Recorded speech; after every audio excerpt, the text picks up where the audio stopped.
नमस्कार, आप देख रहे हैं न्यूज 9 PM पीपल वॉइस। कृपया चैनल को लाइक और सब्सक्राइब जरूर कर ले और शेयर करना ना भूले। प्रधानाचार्य परिषद ने भरी हुंकार शिक्षा भवन पर दिया एक दिवसीय धरना। प्रमुख 14 समस्याओं के निस्तारण के लिए शिक्षा अधिकारी को सौंपा मांग पत्र। अयोध्या, उत्तर प्रदेश प्रधानाचार्य परिषद अपनी 14 सूत्रीय मांगों को लेकर गुरुवार को शिक्षा भवन पर धरना दिया।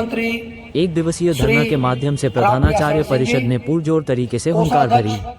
इस दौरान परिषद ने 14 प्रकरण से संबंधित मांग पत्र शिक्षा अधिकारी, उप शिक्षा निदेशक डॉक्टर ओम प्रकाश गुप्ता और जिला विद्यालय निरीक्षक डॉक्टर पवन कुमार तिवारी को सौंपकर निस्तारण कराने की मांग की।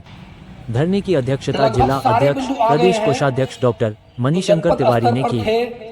शिक्षा अधिकारी को सौंपे मांग पत्र में वर्ष 1993 के बाद तदर्थ रूप से अद्यतन कार्यरत प्रधानाचार्य की सेवाएं विनियमित करने, माध्यमिक विद्यालयों में विभिन्न मदों के शुल्कों का पुनर्निर्धारण 2010 के बाद अब तक नहीं होने की दशा में बीत चुके 11 वर्ष में बड़ी महंगाई के अनुरूप सभी शुल्कों का पुनर्निर्धारण करने, स्ववित्त पोषित विद्यालयों को अनुदान सूची में लाने हेतु नियम बनाए जाने तथा कार्यरत शिक्षकों, प्रधानाचार्यों एवं कर्मचारियों को वित्त पोषित की भांति वेतन दिए जाने, जब तक वेतन दिए जाने की प्रक्रिया लागू नहीं होती है तब तक मानदेय देने की व्यवस्था किया जाने की मांग की गई है। कोई पद है न कंप्यूटर की कोई व्यवस्था है, शासन की तरफ से, सरकार की तरफ से है।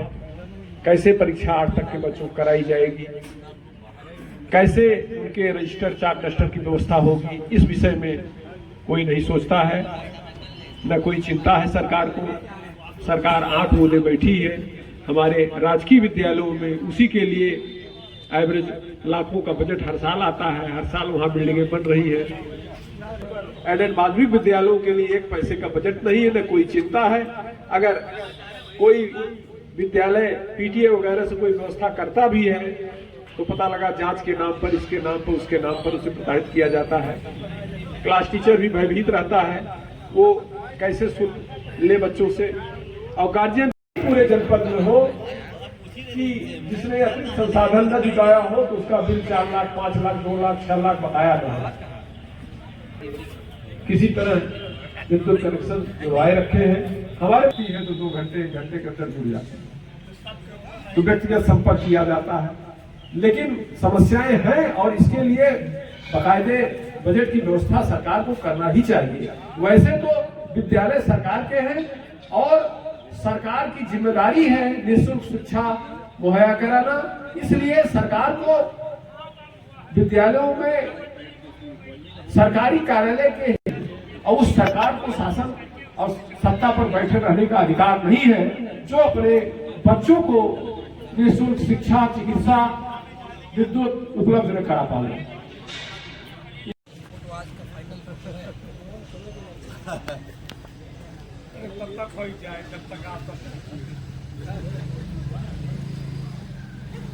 ठीक, थैंक यू। 4 गुना कर दिया गया, 8 गुना हो गया। हम लोग 25 रुपये में परीक्षा शुल्क में परीक्षा करा रहे हैं। सब वही काम करते हैं जो 600 रुपये लेके वो काम करते हैं, केवल हम पारिश्रमिक नहीं देते हैं। शुल्क वृद्धि, शुल्क का स्ट्रक्चर 2010 के बाद से बदला नहीं। 2010 से उसी शुल्क वृद्धि पर हम लोग चल रहे हैं, जो कि बहुत कष्टदायक है। सारे प्रधानाचार्य, चूँकि ऐसा पद है जिससे हम लोग पीड़ा बहुत व्यक्त भी नहीं कर सकते, काम भी करना है, जिम्मेदारियाँ भी हैं। उस जिम्मेदारियों का बोझ लेकर के बहुत साथी ऐसे हैं जो अपने वेतन से विद्यालयों को चला रहे हैं। बहुत सारी मांगें इस तरह की है। पंजीकरण शुल्क का मुद्दा है। सरकार ने आदेश किया कि आपका हिस्सा विद्यालय में रहेगा, केवल शासनादेश कागज में ही रह गया। बहुत प्रयास के बाद भी अभी तक विद्यालयों को उसको लेने का मौका नहीं मिला। सारा काम विद्यालय करता है, ऑनलाइन फीडिंग हम लोग करते हैं और शुल्क बोर्ड ले रहा है सरकार के आदेश पर। इस तरह से ढेर सारी मांगें हैं। पेंशन का मुद्दा है। 2005 के बाद से पेंशन लागू नहीं हुआ, कुछ हुआ है लेकिन वो नाकाफ़ी है। विज्ञापन जो 2004 के पहले का उसका हुआ है। इन सारे मुद्दों पर हम संघर्ष कर रहे हैं। आपको बता दें कि हम लोग डायरेक्टर साहब से लेकर के अपर मुख्य सचिव से लेकर के और माननीय मुख्यमंत्री जी तक के यहाँ वार्ता कर चुके हैं और हर जगह आश्वासन मिला कि जल्दी ही शासनादेश जारी हो जाएगा।